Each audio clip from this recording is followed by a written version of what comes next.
စိတ်ကူးအိမ်မဲမဲယုံနဲ့တင်ဘဝတစ်ခုလုံးကိုပြောင်းလဲပြစ်နိုင်တယ်ဆိုတာကိုယုံလားယုံနိုင်စရာမရှိပေမဲ့လက်တွေ့ဘဝမှာတော့အမှန်တကယ်ပြောင်းလဲသွားတဲ့လူတွေဒူးနဲ့ဒေးပါပဲအဲ့ဒီရဲ့လူဝက်နီလန်ကတော့ R = VD formula ကြောက်ပါပဲစူးစမ်းအားထုတ်မှုတဲ့ပိုအရေးကြီးတာကတော့စိတ်ကူးအိမ်မဲမဲနိုင်စွမ်းပဲလူအများစုကအရေးအချင်းနဲ့စူးစမ်းအားထုတ်မှုဟာအောင်မြင်မှုကိုဆောင်ကျဉ်ပေးတယ်လို့ထင်နေကြတယ်ဒါပေမဲ့အဲ့ဒီလိုမဟုတ်ဘူး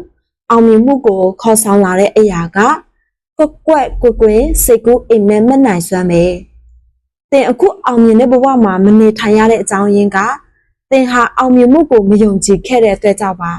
တစ်နှစ်ကိုမိနစ်30လောက်အချိန်ပေးပြီးစိတ်ထဲကနေအောင်မြင်နေတဲ့ကိုယ်ပုံစံကိုကွက်ကွင်းပုံဖော်ရေးဆွဲကြည့်ပါ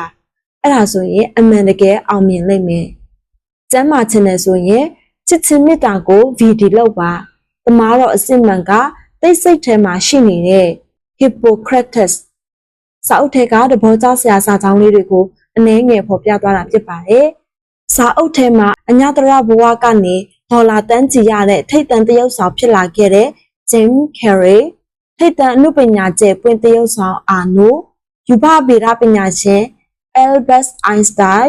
တယ်လီဖုန်းတီထွင်ခဲ့တဲ့ Alexander Graham Bell American bestseller စာရေးဆရာ Jack Canfield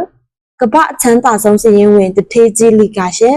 စတဲ့ကမ္ဘာတဝန်းတထိတ်ကျဲတထေးတကြွယ်တွေနဲ့ထင်ပေါ်ကျော်ကြားသူတွေဘဝမှာလက်တွေ့အသုံးချခဲ့တဲ့ထိတ်တန်လူဝက် formula